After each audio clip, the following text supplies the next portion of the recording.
Howdy everybody, this is your Igorot guy Freddy and welcome to Cordillera Administrative Region.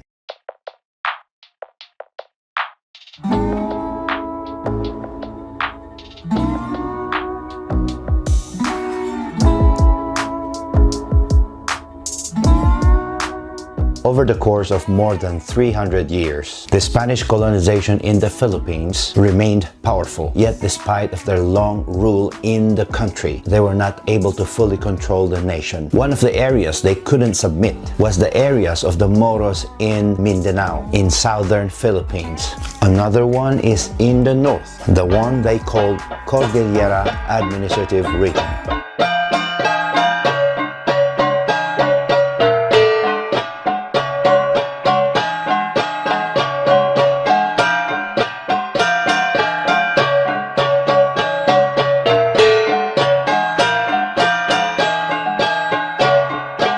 Despite of their stay for 3 centuries, they were not able to subjugate the Cordillera, a region which is full of promises and gold. The reason remains very clear, that the settlers of the region were firm and stood their ground for the independence of their land. This is the reason why, up until today, the culture, the language, the traditions, and the values of the Cordilleras are still being seen, practiced, and displayed, unlike the other parts of the Philippines where people lost their identities.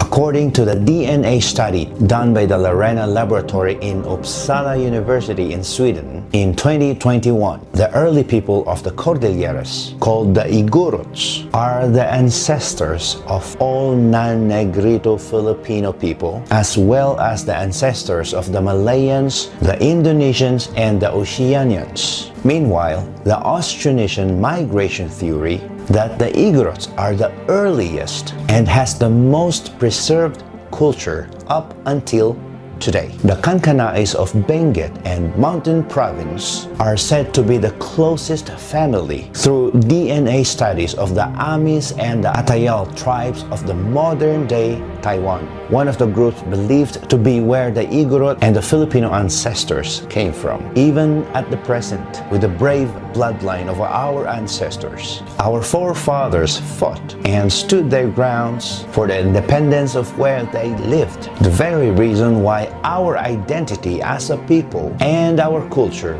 is still alive.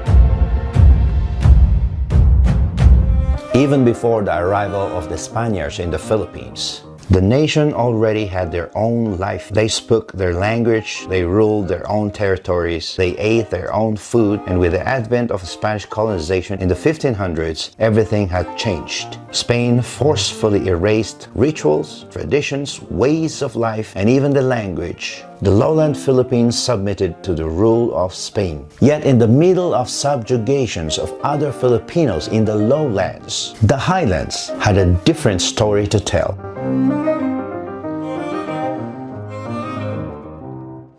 Spain always wanted to infiltrate the mountains of Luzon that they called Región de la Cordillera due to its interconnected mountain ranges. Yet, they always failed. 6 expeditions to the Cordilleras were sent, but each group had a fair share of failures and losses. The people of the mountains, that the lowland people called Igorot, from the old Tagalog word golot, that means mountains, and the classic Austronesian prefix I, which means people of or dwellers in, which can be translated into people of the mountains, used their great mountain advantage to defeat the Spanish armies, not only composed of Spanish soldiers but also Filipino soldiers from the areas they subjugated in the lowlands. Nevertheless, the Igorots were known as warriors and headhunters. They took the heads of those who they defeated in battle. The early Igorots never identified themselves by tribes, but the way they grouped themselves was by the villages villages they belong to. So even before the Spaniards' coming, tribal wars were rampant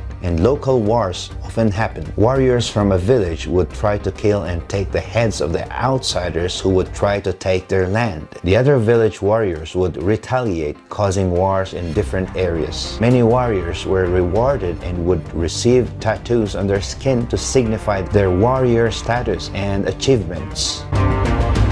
To save face from being defeated by the mountain people, Spain's leadership in the Philippines branded the Igorots as lawbreakers, uncivilized, and unchristian. The result was the Igorots were blamed and the stigma attached with their identity spread throughout the country and even in Europe. Many Filipinos did not like how the Igorots acted without any cooperation to Spain. Meanwhile, the Igorots were enjoying their independence, drinking their rice wine, dancing their own dances, and living the way of life without the rule of the outsiders. With the passing of rule from Spain to the United States in 1898, a new era had begun and the Cordilleras slowly opened up its doors. The USA saw how the tactics of Spain did not work, so they changed the approach. Instead of trying to subjugate Cordilleras by force, they did it in a more friendly approach. They introduced education, religion, and music. One of the earliest groups of American forces who were sent to scout the mountains of the Cordilleras were Rangers from Texas, known for their heavy cowboy culture. And the rest is history. Igorot leaders embraced what the Americans had to offer. They allowed their young to be taught by American teachers. And because the lifestyle in the southern Cordilleras was cow tending and agriculture, it matched with the cowboy-style lifestyle introduced by the Americans. When you look at the Igorots today, still majority of them do listen to Western country music, and the way they dress themselves is heavily influenced by jeans and boots, American-style cowboy fashion.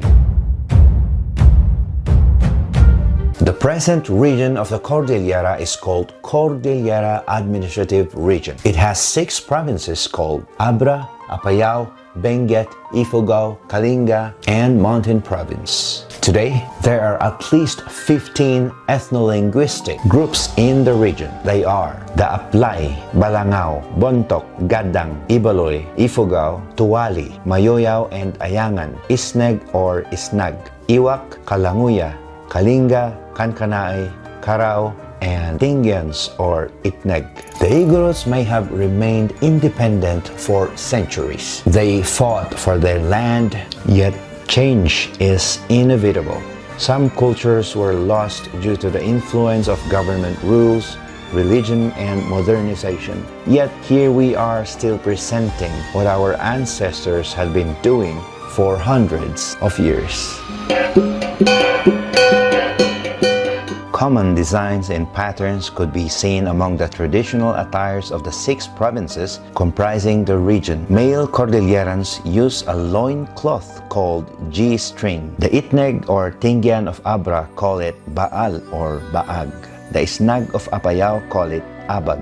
The Ibaloy of Benguet call it Kuval or Kubal. The Ifugao call it Wano. The Kalinga call it Baar. And the Bontok, Kankanaay, and Aplay says Wanis, Wakis, or Takyad.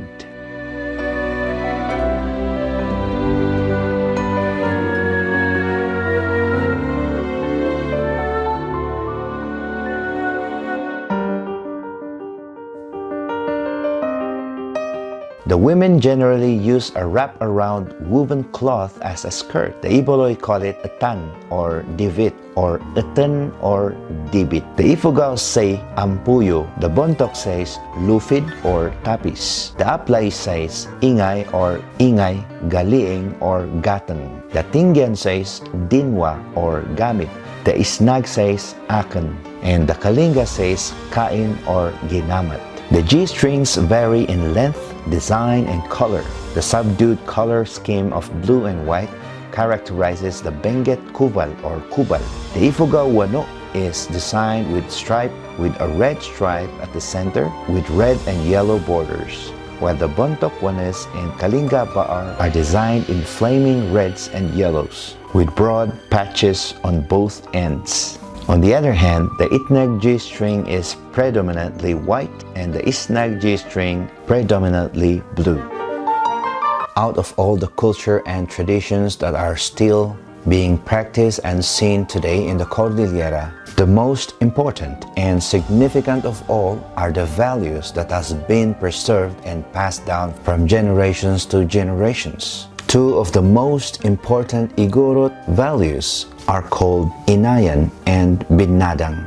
The Inayan culture is the Igorot embodiment of all virtues and morals that leads someone to prevent any unpleasant action against anything or anyone, living or non-living. Inayan identifies the things that must not be done. Do not cheat, do not be selfish, do not harm others.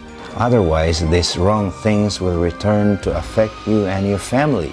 This value is rooted in respect for each other, for nature, and for the unseen spiritual or religious forces that inhabit the world. Binadang or Badang or Ug-Ugbo, Aduyun or Abuyog is a Cordilleran value that encourages and highlights shared labor and contributions as a community to accomplish certain tasks such as farming or even relief efforts. This help is extended freely without expecting returns or compensation, recognizing that all members in the community must support each other in order for everyone to thrive. And this is a little bit of the Igorot people of the Cordillera Administrative Region in the northern Philippines. This is your Igorot Guy Freddy. Thank you so much, and see you on more videos about the indigenous peoples of the Philippines, Asia, and the whole world. Cheers!